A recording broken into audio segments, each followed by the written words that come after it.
Bendito el Eterno, de los capítulos 19 al 22 del libro de Revelaciones o de Apocalipsis, hay como todo el desenlace de todo lo que va a sucederle más a los buenos que a los malos.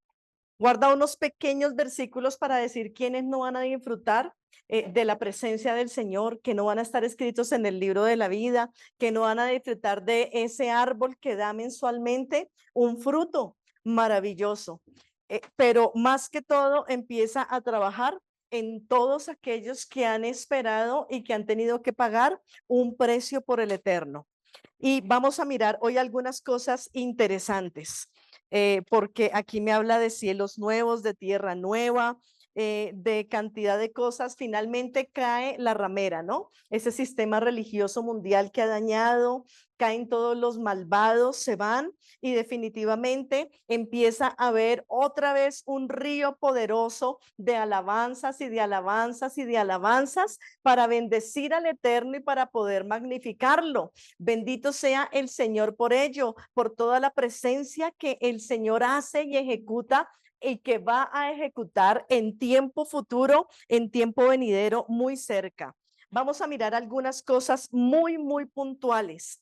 Y ustedes saben, lo hemos dicho en todo el estudio del libro de Revelaciones y hoy lo volvemos a decir, lo que está escrito no está escrito en orden cronológico. A veces el error escatológico que se ha tenido en diferentes lugares e iglesias es que toman el libro y dice, primero viene esto, luego aquí y luego va a acontecer esto. El libro de Revelaciones no tiene una directa implicación en el tiempo. No va a suceder, ay, después de que canten alabanzas en el cielo, los 24 ancianos van a hacer esto y entonces ya después aparece la novia y se goza y se alegra. Juan está escribiendo lo que él ve, pero ni él sabe la revelación del tiempo. Esa revelación del tiempo no la conoce Juan. Él escribe todo lo que pasa y parecen muy lógicas algunas cosas. Lógicamente, antes de que el Señor pueda gozar y disfrutarse y disfrutar con el pueblo, tiene que haber un juicio y un encerramiento a los malvados, porque el Señor no se puede gozar en la tierra donde hay injusticia. Entonces, esto sí tiene que pasar antes de que el Señor pueda gozarse y glorificarse en su novia, en su escogida. Esto sí tiene que suceder. Y algo muy importante que nosotros tenemos que ver, la novia del Cordero aquí descrita no es exactamente la iglesia, es Israel. Israel siempre es la viña frondosa del Eterno.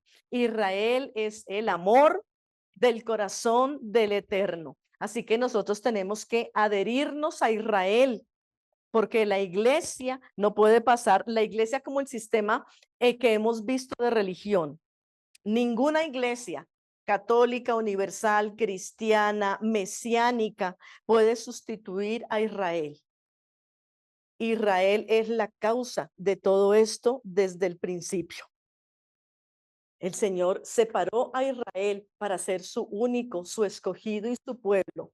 Y si tú quieres ser parte de estas celebraciones, tienes que entrar a formar parte de Israel. Miren que cuando el Señor mira acá y dice quiénes van a estar celebrando y cómo está constituida aquella nueva ciudad, no tiene ningún título de denominación religiosa. Las puertas de la ciudad son 12 perlas equivalentes a las 12 tribus de Israel. Por lo tanto, la novia, la escogida del Eterno, él ya escogió novia para su hijo. El Padre lo hizo desde el principio de los tiempos y escogió a Israel.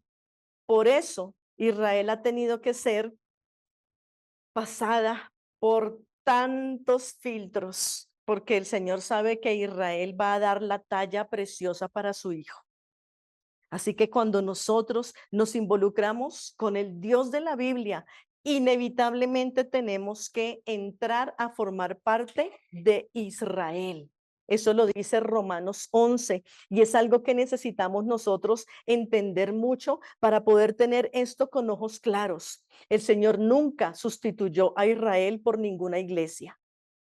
la iglesia, que se denomina en estos tiempos a nivel del mundo como la novia del Mesías, tiene que estar inmersa en Israel para poder vivir estos tiempos de gozo que va a tener el Señor con su pueblo.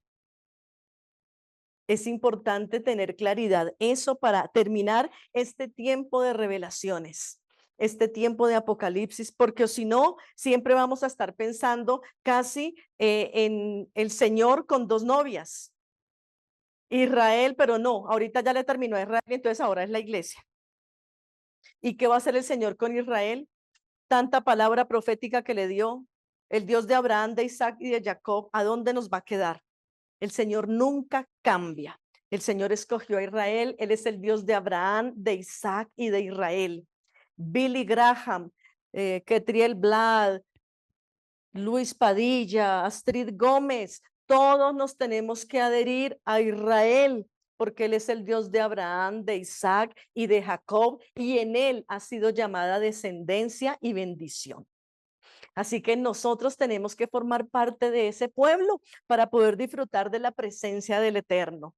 Cae el sistema religioso. El Señor empieza a limpiar todo e inmediatamente aparece aquí una invitación a los invitados a la cena de las bodas del Cordero. Y aquí es donde podemos empezar a hacer casi una clasificación que nos muestra la palabra. Muy bendecidos, muy felices los que son llamados a la cena de las bodas del Cordero. ¿Es la novia? No, son los invitados a la cena de las bodas. Entonces, nosotros tenemos que sabernos ubicar y mirar a dónde vamos a estar nosotros, hasta dónde estamos dispuestos a llegar, hasta dónde estamos dispuestos a estar.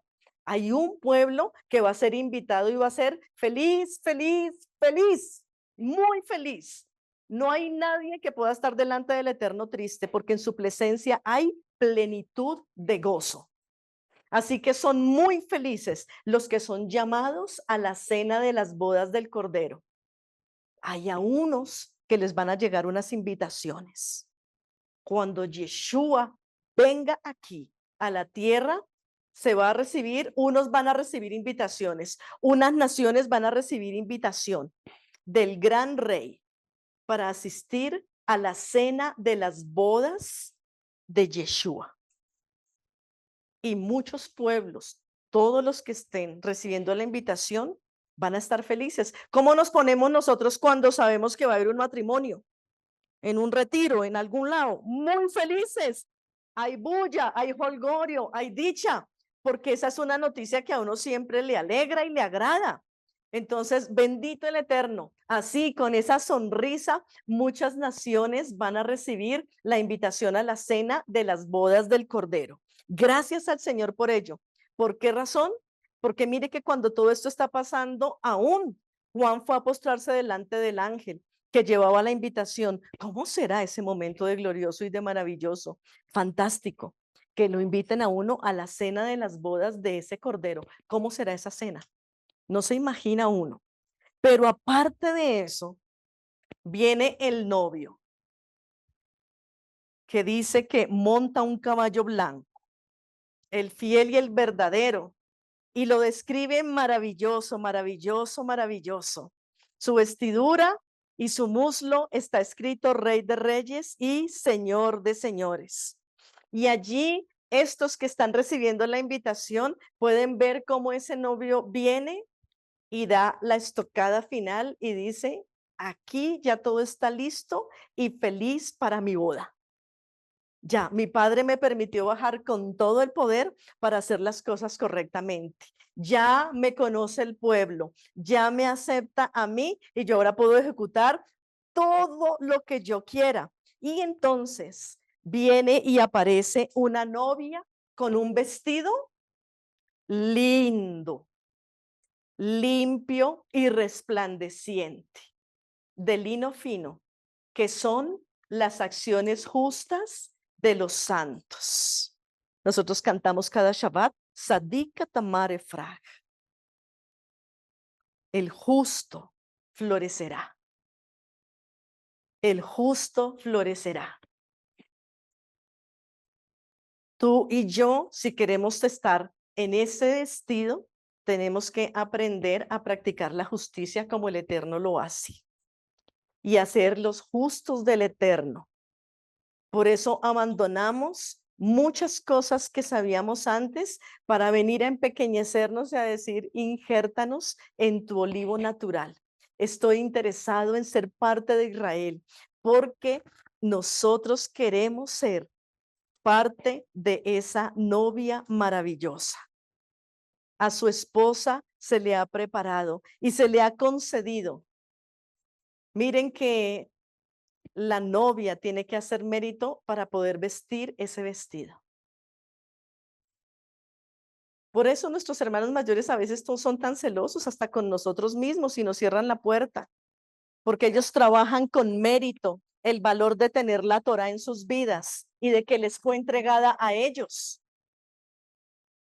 Tenemos que aprender a verlos con amor, porque ellos están haciendo méritos para que les sea concedido el vestirse de lino limpio y resplandeciente. Vale la pena nosotros morir a nosotros mismos y que viva Yeshua en nosotros para alcanzar ese mérito. No hay mérito humano, pero la intención del corazón la conoce el Señor y Él permitirá a algunos vestirse como novia y a todos los otros ser invitados al banquete de la casa del rey porque se casa su hijo. Entonces, importante poder hacer diferencia de esto, porque todo el mundo habla a la ligera de que somos la novia del Cordero, pero uno no puede estar vestido de cualquier manera. Él nació allí en Israel. Está registrado en la palabra que Yeshua se congregaba en Shabbat e iba a la sinagoga y vivía las fiestas. Por lo tanto, su novia y su esposa tiene que ser de su misma cultura, tener la misma identidad, las mismas costumbres y celebrar lo mismo. O si no, estarían en yugo desigual. Nosotros tenemos que entregar todo aquello lo que nos sobra todavía hoy para ver y a ver cómo alcanzamos mérito, para ver si nos alcanzamos a vestir. Habrán muchos que se creen novia, pero el mérito de permitírsele que se le conceda que se vista de lino fino, limpio y resplandeciente, no es de todos. A unos se les va a dar ese mérito y a otros se les va a extender la invitación. Y estaremos gozosos y alegres. Eso es importante, hacer una diferencia, porque todos queremos ser novia y uno dice, y se casó el novio y la novia y los ángeles y el Señor y ya. No, tiene que haber un banquete, unos invitados. Tiene que ser todo como es una boda en el eterno. Así que nosotros tenemos que trabajar hasta el último día de nuestras vidas en esta tierra para que alcancemos mérito, que se nos conceda vestirnos como la novia del Cordero. Pero si somos invitados a la cena de las bodas del Cordero, miles de miles no van a llegar a esto. Y somos muy felices, dice también ahí, felices, felices, felices, aquellos que son llamados a la cena de las bodas del Cordero. E inmediatamente después de este matrimonio empieza un tiempo conocido como el milenio. 1000 años, el milenio. Con el milenio el Señor muestra que su respuesta y su venganza para el malo es aquí en la tierra. Hoy se nos van a despojar algunos pensamientos de cielo y de tierra acá. En el milenio el Señor le va a dar el pago a los malos aquí, en esta tierra. Ellos van a pagar acá. Eso lo dice la palabra en Apocalipsis 20. Vi un ángel que descendía del cielo con la llave del abismo y con una gran cadena en la mano.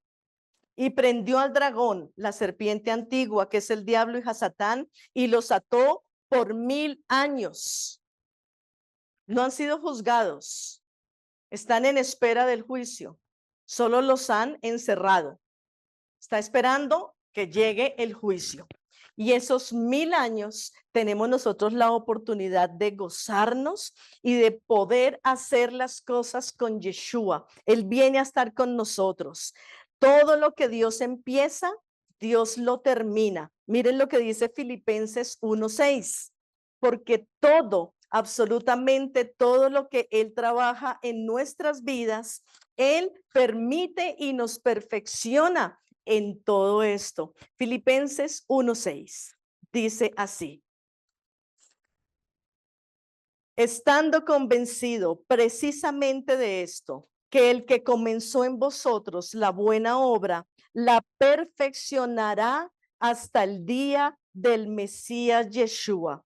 ¿Cuándo es el día del Mesías Yeshua? Donde Él empieza a gobernar y a liderar entre todo, entre todos, entre todos. Nosotros debemos seguir perfeccionándonos en el milenio, porque en el milenio tenemos trabajo. Trabajo sí hay, va a decir el Mesías, para todo su pueblo. Y nosotros tenemos que seguirnos perfeccionando en amor, en santidad y en sabiduría. Usted se muere, todos nos vamos a morir. Cuando venga Yeshua, los muertos en el Mesías resucitarán primero. Los que hayamos quedado, dice Pablo, seremos arrebatados juntamente con ellos en un abrir y cerrar de ojos. Mientras los muertos resucitan, nosotros en milésimas de segundo moriremos para pasar de un estado de muerte en la carne a vida en el espíritu. Pero ahí no termina todo. Como nosotros ya vamos a ser seres espirituales, el espíritu no se cansa, el espíritu avanza y sigue creciendo en el eterno. Por lo tanto, nosotros vamos a seguir trabajando en el milenio. Así que más te vale no cansarte ahora. Perfecciónate. El que canta, cantará en ese tiempo. El que predica, predicará en las naciones. El que enseña, enseñará en las naciones. Porque también vemos que van a haber naciones que se van a alborotar y que no van a creer al Eterno. Dice Zacarías que aquellos que no celebren tabernáculos, cuando venga el Señor, en sus naciones faltará el agua. O sea que van a haber rebeldes. Y entonces uno dice, ¿y entonces ya nosotros qué vamos a hacer? Ay, como aburrido el plan, ¿cierto? ¿Será poner a Yeshua en YouTube todo el día para verlo? Porque si yo estoy en Colombia y él en Israel, no. Él nos va a seguir delegando trabajo y Él ha confiado en nosotros para que nosotros trabajemos a Él. Usted y yo no podemos cansarnos. Sígase perfeccionando, porque cuando venga el Mesías, Él lo que necesita es obreros para ponerlos a trabajar y para ponernos a producir. Miren lo que dice Proverbios 1:7. Y nosotros, ¿qué tenemos que hacer todo el tiempo? Tenemos que seguir edificándonos. El temor del Señor es el principio de la sabiduría. Los necios desprecian la sabiduría y la instrucción. Muchas veces pensamos que el despreciar es en esta tierra. En el milenio nos van a despreciar unos, porque van a ser necios y rebeldes hasta el fin de sus vidas, hasta cuando venga el juicio y sean echados allá con los malvados en el lago de fuego y azufre. Así que en el milenio van a haber necios y nosotros tenemos que predicarles para que sea tenido Dios por justo, porque a todos les va a dar oportunidades. Así que usted y yo en el milenio tenemos que seguir trabajando. No se canse y no diga, ay, ya a estas horas de la vida no hay nada mucho que hacer, ya el Señor que venga y me recoja. No, no, no, no, no. Usted tiene que trabajar mucho más para que el Señor le coloque en un puesto de eminencia. Si aquí en la tierra nos gusta ser efectivos y ir como punta de lanza, ¿ustedes se imaginan cuando Yeshua esté en la tierra?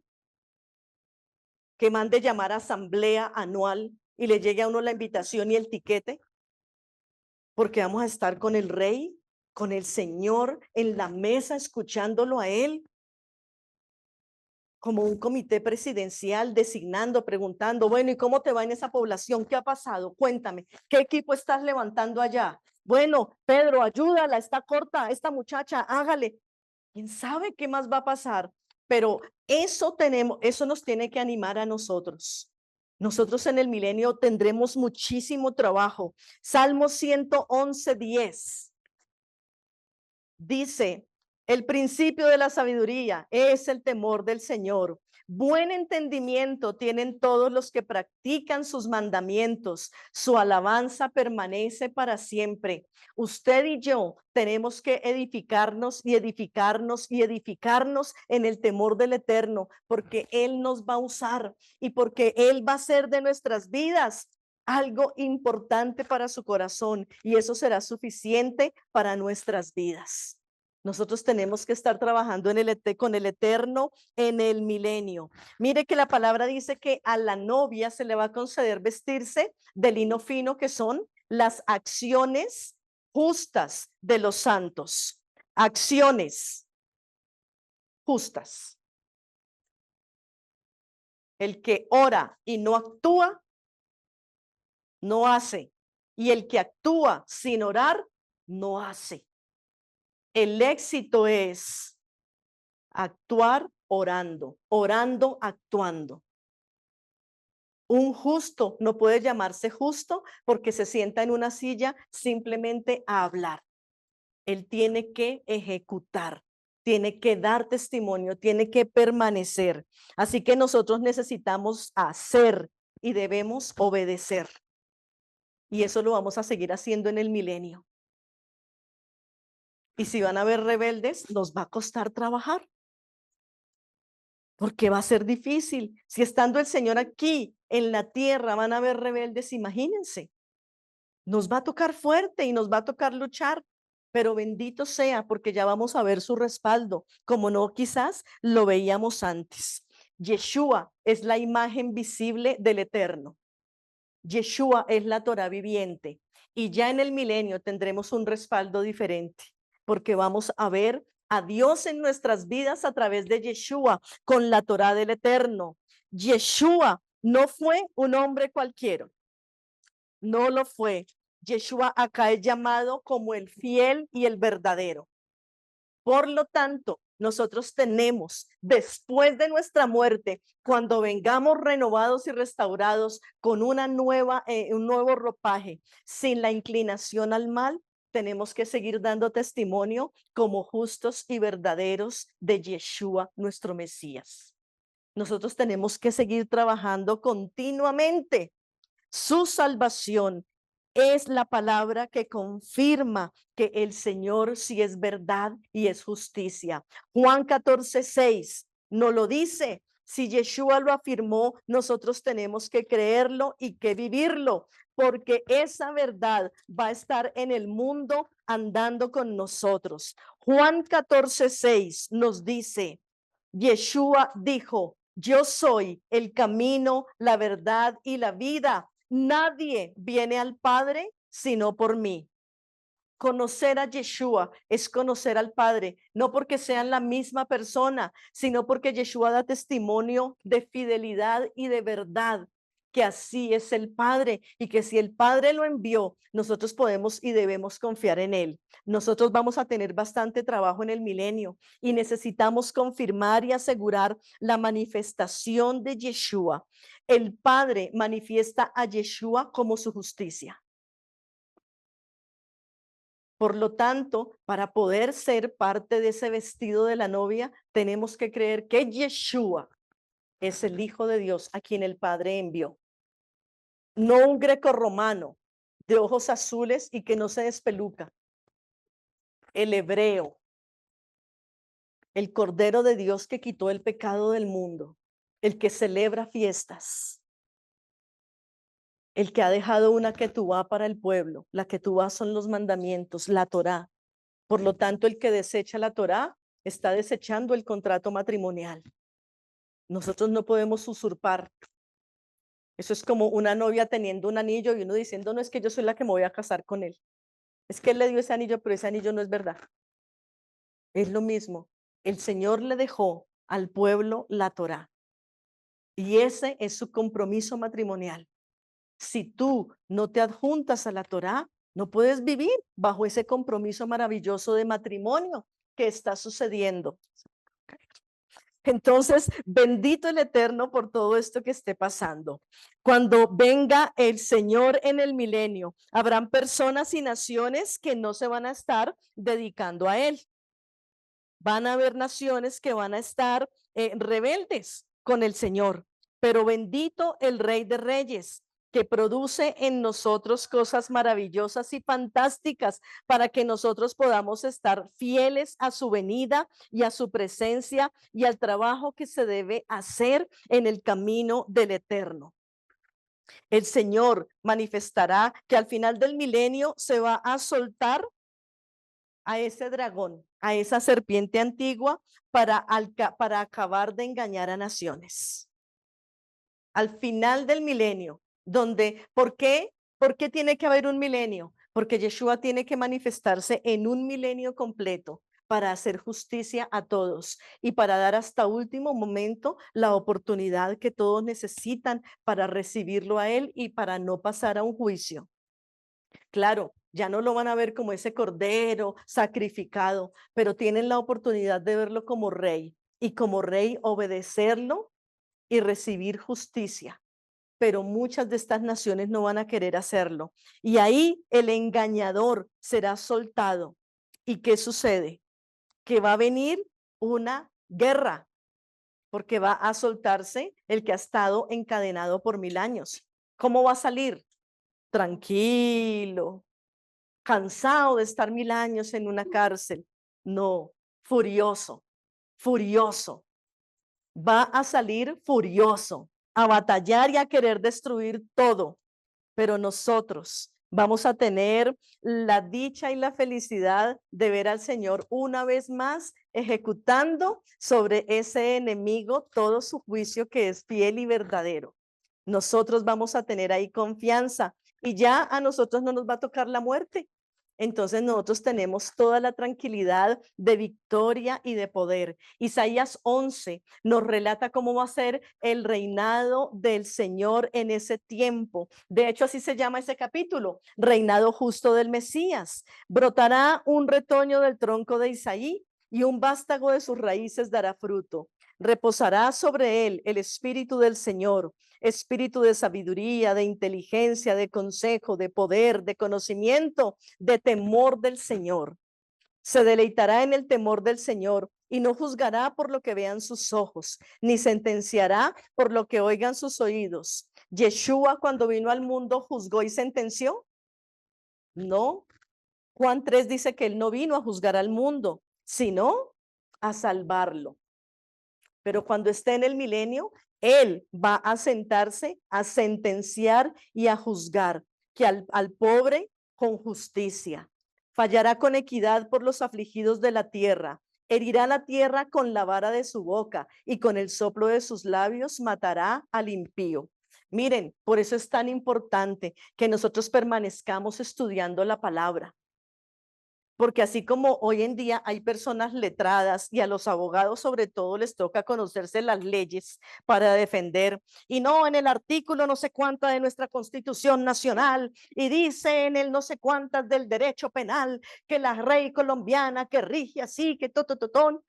Nosotros, para poder juzgar con justicia, en donde el Señor nos coloque, Bogotá, Estocolmo, Nueva Zelanda, Papúa Nueva Guinea, no sé a dónde el Señor nos va a colocar, pero que nosotros podamos decir como Moshe, escuchar los casos y juzgar con justicia, porque el Señor, imagínate, si ustedes o nosotros somos neófitos, ¿el Señor nos podía juzgar o a trabajar delante de un pueblo?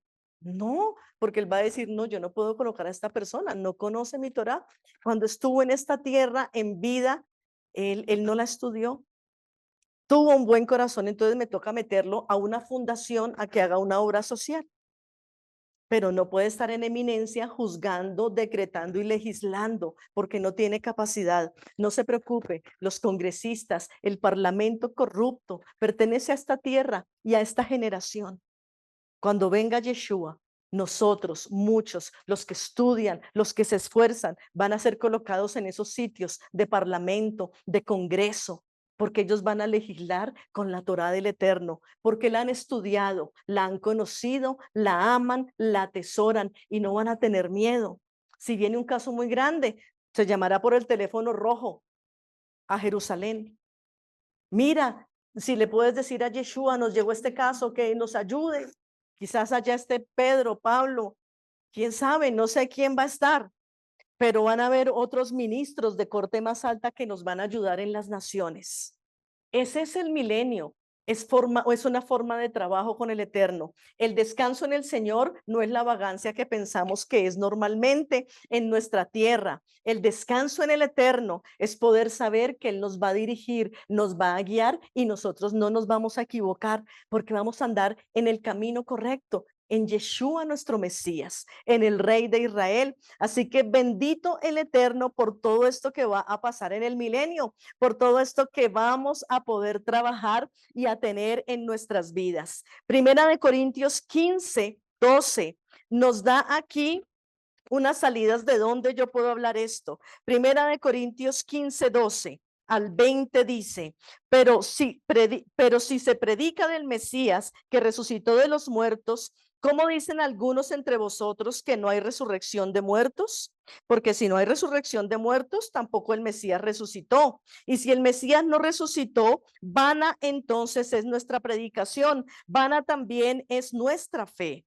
Somos hallados falsos testigos de Dios, falsos, porque hemos testificado de Dios que Él resucitó al Mesías, al cual no resucitó, si en verdad los muertos no resucitan, porque si los muertos no resucitan, tampoco el Mesías resucitó. Y si el Mesías no resucitó, vuestra fe es vana, aún estáis en vuestros pecados. Entonces también los que durmieron en el Mesías perecieron. Si en esta vida solamente esperamos en el Mesías, somos los más dignos de conmiseración de todos los hombres. Mas ahora el Mesías ha resucitado de los muertos, primicias de los que durmieron es hecho. Si el Mesías resucitó, nosotros vamos a resucitar para el milenio. Si el Mesías fue levantado de esa primera muerte y de ese primer estado, tú y yo vamos a volvernos a ver en ese milenio. Nuestros cuerpos serán diferentes, ya serán glorificados. Cuando Yeshua fue glorificado, los discípulos no lo conocían. Les hizo pescado, les esperó en la playa, se les atravesaba en el camino. ¿Y cómo lo conocían? Cuando hablaba. Cuando hablaba. Así que nosotros en el milenio yo no sé qué forma vamos a tener o cómo vamos a hacer, pero cuando hablemos van a decir, ¡ay! Tú eras fulana. Oh, a este hermano yo ya lo conocía, yo ya había escuchado esto. Nos vamos a conocer todos porque vamos a ser parte del Mesías de Israel. Este es un misterio bien hermoso que si nos ponemos a ver, vale la pena trabajar y vivir para el eterno. Primera de Pedro 3:20 dice, los que en otro tiempo desobedecieron cuando una vez esperaban la paciencia de Dios en los días de Noah, mientras se preparaba el arca en la cual pocas personas, es decir, 8, fueron salvadas por agua. Yeshua siempre da oportunidades. Primera de Pedro 3:20. Cuando iba a condenar al mundo y acabarlo, le dio la oportunidad a 8. El Señor siempre da oportunidades. En el milenio van a haber oportunidades de que los pueblos se arrepientan, aprendan a ver las fiestas, puedan vivir con Yeshua y tengan esa oportunidad de poblar las naciones correctamente. La tierra siempre vive poblada. A veces se ha predicado que no, que cuando venga el Señor ya, esto acá se acabó. No, la tierra va a estar poblada en el milenio. La tierra va a estar poblada. Van a haber naciones y países.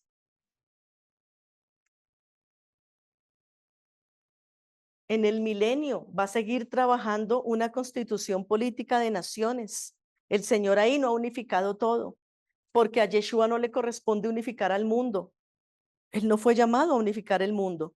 Él fue llamado a hablar y a llamar a las ovejas, a las de Israel y a las perdidas de entre las naciones. Así que en el milenio van a haber pueblos y naciones. Pero después de todo esto, saldrá por breve tiempo el enemigo. Se levantará en contra del Eterno y ahí sí viene para él un juicio. Pero antes de ese juicio hay un tribunal. el tribunal del Mesías. En ese tribunal parece ser que el Padre y el Mesías van a juzgar a aquellos que se han arrepentido en el milenio, porque ellos ya no tienen oportunidad de salvación por el madero de Yeshua. Ellos tendrán que ir a un tribunal a recibir un veredicto del juez y del mediador. En ese tribunal hay salvación, pero en el juicio ante el gran trono blanco es juicio. Un tribunal es una oportunidad que nos da la ley para escuchar un veredicto de las autoridades, para mejorar, para reivindicar. Pero ya un juicio es una acción determinante que dirige mi vida a cárcel o a libertad. Hasatán y todos sus enviados y las naciones que queden siendo rebeldes como lo es la naturaleza de Hasatán, ellas van a ser echadas al lago de fuego y azufre, que nunca va a terminar. Ellos ya son juzgados y nunca va a parar el sufrimiento. Quizás en nuestra humanidad no entendemos cuál es el peor sufrimiento, pero ¿saben cuál es el peor sufrimiento? Que el lago de fuego y azufre va a estar totalmente distante de la presencia de Dios. Humanamente, en nuestra mente no es posible poder entender esto si no se discierne espiritualmente. Lo peor que puede pasar es que la presencia de Dios sea quitada de uno. Eso nunca nos ha pasado a nosotros, ni nos va a pasar gracias al Eterno. Siempre tenemos presencia de Dios en nuestra vida, hasta que respiremos, porque todo lo que respira alaba al Eterno. Pero vivir una eternidad en un lugar donde no va a estar la presencia de Dios es el peor castigo. No, eso nosotros no lo entendemos ni queremos entenderlo. Pero la separación definitiva va a ser en ese lago de fuego y azufre, donde van a estar atormentados para siempre. Y ya no saldrán de allá porque ya fueron juzgados. O sea, la presencia de Dios se va a retirar de un hoyo del universo que se llama lago de fuego y azufre. Allá no volverá la presencia del Eterno. Eso es un castigo muy espantoso por siempre y para siempre. Pero para sus hijos va a venir, dice, cielos nuevos y tierra nueva. Y cuando uno dice, ay, mire, baja la ciudad de Dios, uno, yo no sé qué se imagina, pero cuando uno lo lee y uno realmente hace la tarea juicioso, el Señor le habla a uno de un cubo. Baja un cubo. Y uno dice, ay, el Señor con tanta imaginación y cómo bajó un cubo. O sea, no se le ocurrió, la tierra acá es hermosísima, el globo terráqueo es un globo hermoso y la naturaleza es preciosa, pero el cielo nueva y la tierra nueva es un cubo. Esa es la nueva Jerusalén, es un cubo, porque tiene profundidad, altura y anchura, es un cubo. Y en esta tierra, lo que más se asemeja a un cubo es una sinagoga. Usualmente las sinagogas judías, la que es sinagoga, es un cubo y el templo era como un gran cubo en la cúspide de la montaña. ¿Saben qué está diciendo el Eterno? Que Él, para nuestra nueva vida y nuestro nuevo tiempo en Él, nos ha designado ser reyes y sacerdotes para siempre dentro de su vida. Cuando uno a veces lee la palabra y uno dice, ¿cómo sería esa gloria del templo? Que la casa se llenaba de humo y nadie resistía estar en su presencia de pie, que todo el mundo se postraba. Si alguna vez nos hemos preguntado cómo será la gloria de Dios, solo se puede sentir en su casa. Y Él ha designado para ese pueblo una gran sinagoga, un gran cubo, donde Él va a hacer el todo. Dice que no va a haber necesidad de nada, que no va a haber sol ni luna, porque el Mesías será su lumbrera. ¿Cómo será la hermosura de ese cielo nuevo y la tierra nueva. Miren aquí lo que está diciendo el Señor. Nosotros nunca vamos a ser llevados a los cielos. Esa es una imagen católica que se nos ha presentado para poder ellos tratar de mostrar el cielo, la tierra, el infierno y el purgatorio. Nosotros nunca vamos a ser llevados a los cielos. ¿En qué versículo dice que el Señor me va a llevar a los cielos?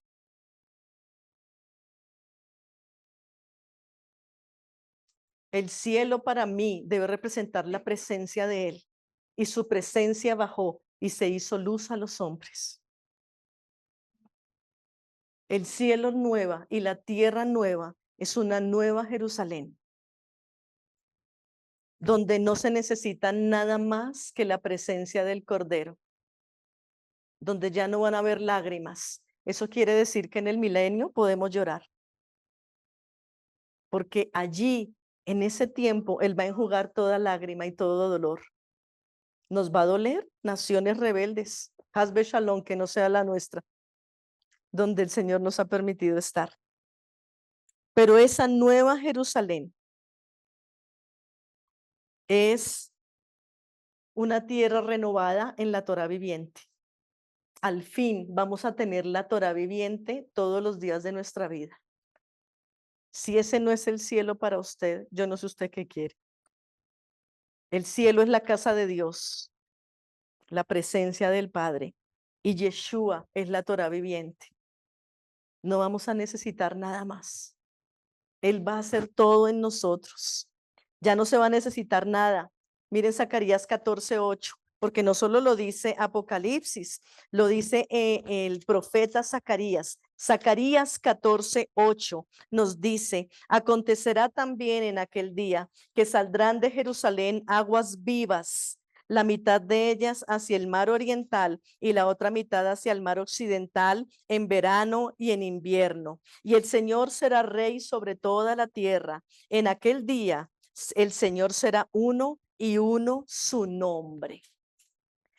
Parece ser que al haber cielo nuevo y tierra nueva, se va a ubicar hacia el lado oriental, de donde vino todo. ¿De dónde ha salido la Torá? De Sión saldrá la Torá, y de Jerusalén la palabra del Eterno. El Eterno va a volver a colocar y a restaurar lo que debió ser desde el principio, como lo habló Génesis 1.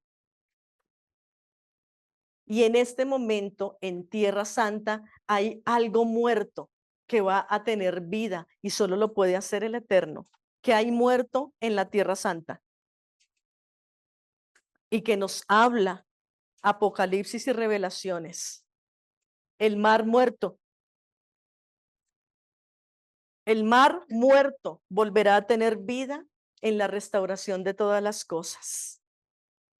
El Señor lo dice en Zacarías 14:8, nos lo dice también en Isaías 2:3. Porque van a volver a salir aguas vivas para todos. No se va a necesitar nada más. Nada más. En el cuarto día fueron hechas las lumbreras, el sol y la luna. ¿Y quién vino en el año 4000 a la tierra? Yeshua.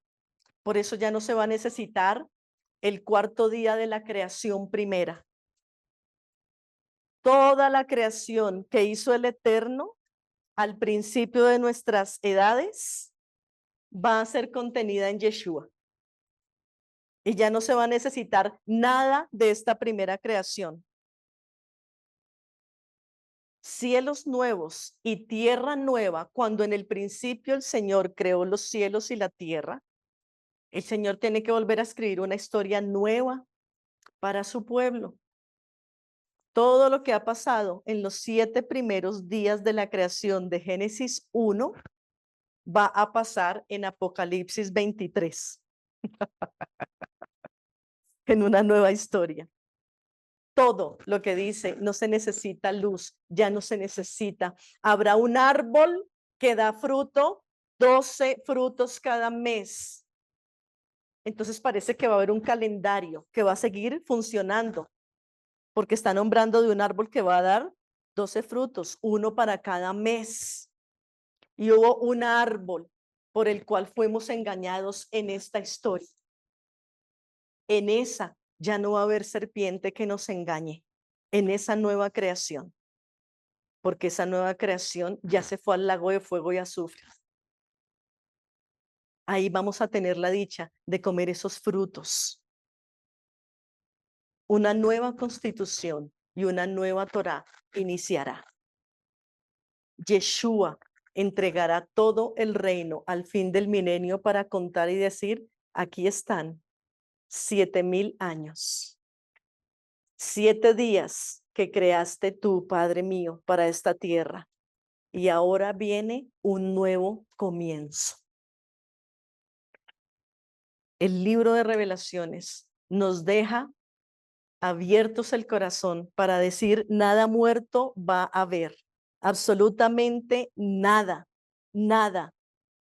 Porque aún parece que el mar muerto volverá a tener vida. Esto es imposible para los hombres por la cantidad de salinidad que tiene. No es posible. Para el Eterno sí, porque saldrán aguas salutíferas. ¿Por qué siempre habla? Y vi un mar de vidrio como de cristal. Y a los que estaban allí, porque siempre se habla de un mar, porque hay un mar que está muerto en la tierra que él tiene. Ese mar ha servido de señal para conocer juicios de Dios. Pero cuando el mar muerto también resucite, hablaremos de una nueva historia, donde el Eterno va a permitir que todo el pasado de nosotros sea levantado y resucitado. ¿Cómo puede descender una ciudad de los cielos, de la sede de las alturas? Porque aquel que vive en Yeshua tiene el poder de morir y estar con él. Y nuestra herencia está en los cielos. Por eso nosotros no vamos a subir al cielo, amados. Esta es una mentira que tenemos que quitar de nosotros. Nosotros no vamos para el cielo. Nuestra herencia está en los cielos y el Señor la va a bajar. Así como descendió por vez primera vez el pan, va a descender un cielo nuevo, una nueva tierra, una ciudad. Es una gran sinagoga. Todos los que alguna vez hemos dicho, las mujeres que habíamos dicho, ay, ¿por qué tan machistas? Solo el hombre en la sinagoga, solo los hombres, los levitas en el templo, y nosotras con esas ganas, solo dando los espejitos para el altar de bronce, para la pileta, y nosotras, ¿es que el Señor no ve nuestro ánimo? Sí, tranquila. El Señor va a enjugar tus lágrimas de ganas, de emoción. Hace un año para Yom Kippur una hermana decía, ¿cómo me gustaría a veces ser hombre y poderme yo poner ese talit? Porque a veces veo que los hermanos no danzan ni quieren hacerlo con ganas y yo sí quisiera hacerlo. Tranquila, hermana, tranquilas, hermanas. El Señor nos va a bajar una gran sinagoga donde todos vamos a poder servir al Eterno y allí ya no va a haber distinción entre hombre y mujer. Allí todos vamos a ser uno con Él y no necesitamos nada más que su presencia en nuestras vidas para que todo sea glorioso. Hasta el día que estemos en esta tierra, trabajemos incansablemente, porque sí nos va a servir en el milenio, porque sí nos va a servir para ver si se nos concede vestirnos de lino fino, blanco y resplandeciente, y para poder disfrutar dentro de su sinagoga. Uno ve fotos de sinagogas hermosas en la tierra, que queda uno con los ojos abiertos, unas lámparas, unas menorá de oro, unas cosas hermosas. ¿Cómo será la nueva Jerusalén? Llena de piedras, llena de hermosura. Pero ahí solo van a caber los que estén en 12, dentro de 12 pueblos, dentro de 12 tribus. No podemos querer estar en la presencia del Señor sin estar dispuestos a vivir como el pueblo del Señor en la tierra. Las 12 tribus están presentes y vigentes hoy y nosotros debemos aprender a vivir como ellos. Si queremos que el Eterno nos llame a esa sinagoga mayor y a estar felices y dispuestos para Él. Amén.